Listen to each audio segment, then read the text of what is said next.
Handmaid's Tale Season 5 Episode 4 Ending Explained. Episode 4 followed on directly from the previous one, and it appeared as though change was a main focus of the episode from inside of Gilead and also outside of the location. With the episode being titled Dear Offred, the threatening and condescending tactic was something that only strengthened the apparent confidence from Serena. But with the group of supporters growing, it only leaves more eyes on her for June to have to get through. So with that, I thought I'd recap, break down, and explain all that there was to take away from the episode. So let's get into it. Here is the Handmaid's Tale Season 5 Episode 4 Ending Explained. Just to let you know, this video will contain spoilers. The first scene of the episode really cemented what it is that the show is about at the moment, despite the fact it was an encounter between June and just one other individual, and also the fact that it only lasted a couple of minutes. We saw there being a supporter of Gilead's ways approaching June and calling her slurs, which triggered June and made her lash out. It was a great scene to open the episode up with, due to the fact that the episode really was focusing around June's unpredictable nature, the violence that was present within her despite the fact that she doesn't want it, and also the fact that she's scared of what she's capable of. With there being a supporter of Serena and Gilead's ways, it only strengthened the grasp and influence that Gilead's teachings are having on outsiders, and shows us that it's going to be a problem in the future. Following this, we saw Serena get released from custody of the American government, and we saw Mark bid farewell to her.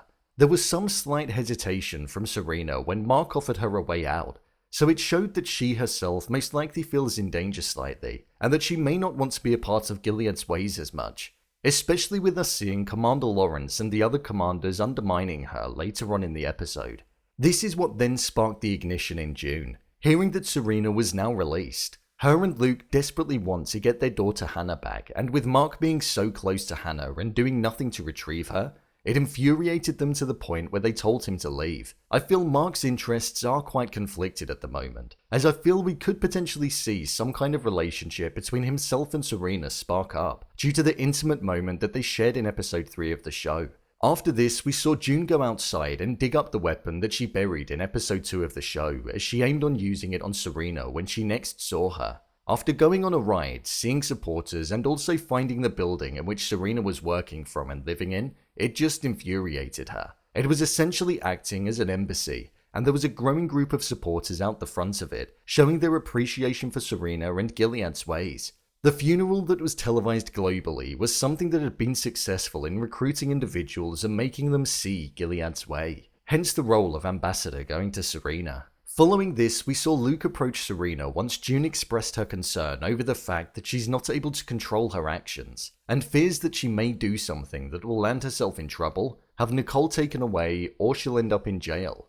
The episode got its name from the letter that June received, which had Offred on the front of the envelope. Offred was the name that June was known by when she was a handmaid to Fred and Serena back in season 1, so by Serena sending her the Gilead Embassy card, and with Offred on the front, it was an act of passive aggression and a way of tapping into June's mind from when she was in one of the worst places of her life.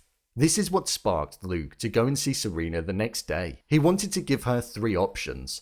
Either she helped them find Hannah, he would get officials to close down the building due to safety regulations being breached, or either June would end up killing her. We saw this conversation take a turn that I didn't expect, in the sense that Serena's aggression was something that was still present, and she tormented Luke by asking why he didn't go back into Gilead, and explained how June did but she had Nick for support, which was something that would have gotten under his skin considerably, due to the fact that Nick and June's intimate relationship was something from the past. Nick was completely absent in this episode. I feel this is because of what we saw last week, where he said that he wouldn't be in contact with June for a while, due to Commander Mackenzie being suspicious of the fact that there are some shady wrongdoings and treasonous activities occurring. As Luke was coming out of the building after speaking with Serena, we saw that he saw June holding up her weapon to somebody who was a supporter of Gilead's teachings, and that they punched Moira. He managed to calm June down, and as they tried to escape, they bumped into Serena evading the building following the commotion.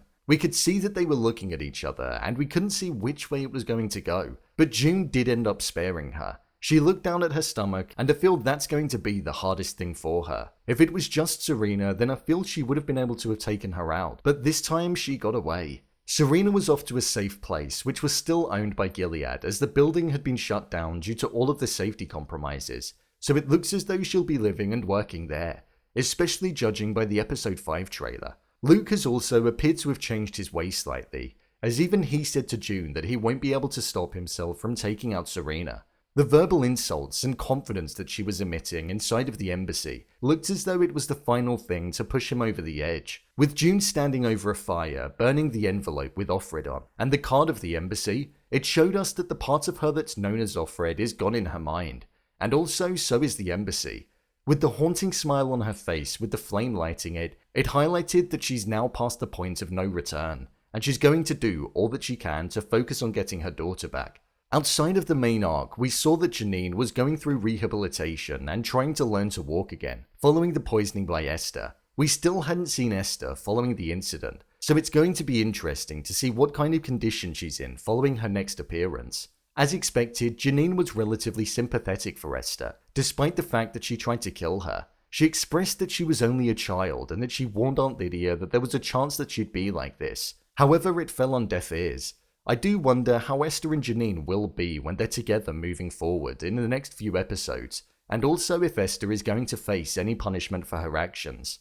This was where we saw the element of change being a focus of the episode. Aunt Lydia wanted to change the ways that she approached the handmaids and be kinder to them in their ways of teaching, punishment, and lifestyle, as she's seen that what she's been doing has been extremely detrimental, whereas Commander Lawrence shut it down completely. As well as that, we also saw Commander Lawrence controlling Serena from Gilead and cancelling the plans that were focused on development, so it seems as though a lack of change is something that is a focus, and I feel it will come back to haunt them, especially with all of the new individuals that appear to be supporting the way. I thought this episode was okay.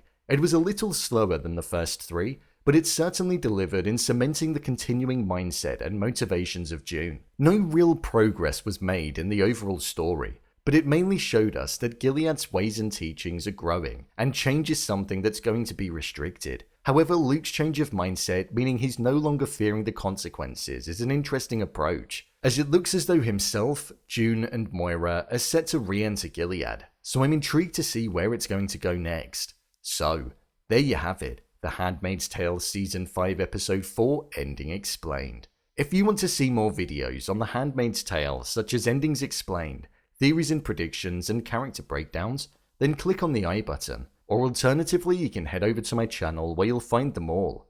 If you want to give me a show or movie that you'd like me to review, then head over to my Twitter, @BrainPilot_, and tweet me what show or movie you'd like me to review next. And finally, if you'd like to see what I rate the latest movies that don't quite make the cut to getting a dedicated video, then head over to my Letterboxd profile. It's where I rate the latest releases in real time. Leave a comment down below, and don't forget to subscribe.